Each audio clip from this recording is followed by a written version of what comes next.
The summit between the United States and Russia, between President Biden and President Putin, has come to an end. President Putin right now is holding a press conference. Many of our joint positions are divergent, but nevertheless, I think that both sides manifested determination to try and understand each other and try and converge our positions. And I think it was very constructive. Biden will follow Putin, so there'll be no joint press conference here again, but we will get to see our president's interpretation of the meeting to see if they are in line with President Putin. I think he looks incredibly weak, and we see not only Russia, but China and others beginning to test him. They're moving troops into Ukraine.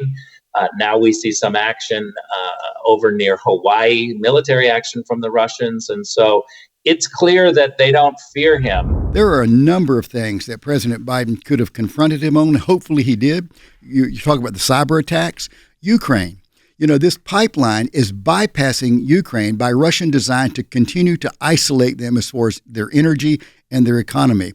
You look at the 20 brand new military units that Russia has formed on the border with our NATO countries. You look at energy. You look at Iran. Putin came right out of this meeting, right to the podium to speak to the press, which to me signals that at a minimum, he didn't lose anything. I mean, I'm still waiting for translations on all of this, but it doesn't seem like Russia and the way that his top advisors were, their body language, which Russian body language can be pretty hard to read unless they're laughing. Vladimir Putin is saying that there was no hostilities between President Biden and himself. So I guess he didn't take the killer approach. I guess he took the worthy adversary approach inside the room. But I would just tell you, Jordan, my sort of top line takeaway from this, Vladimir Putin's already got what he wanted out of this. He wanted visibility and he wanted elevation on the world stage. And as I sit here watching this press conference, I obviously can't hear it right now. You're playing sound from it. But that's what he's getting. He's being elevated on the world stage. So I think in Putin's mind, this is already a win.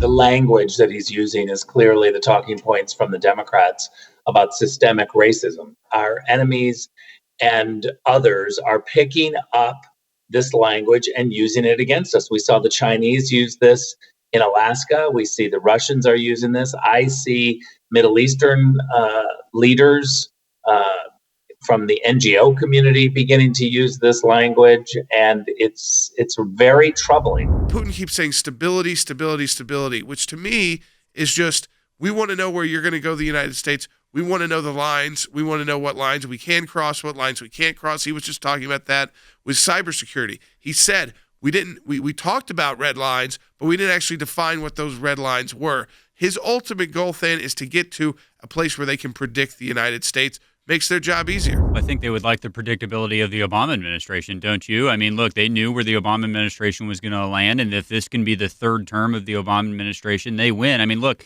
Jordan, this is true in diplomacy. It's also true in warfare. If your adversary cannot predict your next move, if they're not sure exactly where they're going to go, that's a good thing for you. We have to be very clear that stability is not peace. It can be peace, but usually when leaders like Putin use stability, what they mean is you be quiet in fear. It's not peaceful. It's a stable situation for the government to then completely be corrupt. It'll be interesting to see if what Putin says is basically in line with what Biden says, or are there any major differences? And what will this actually come down to?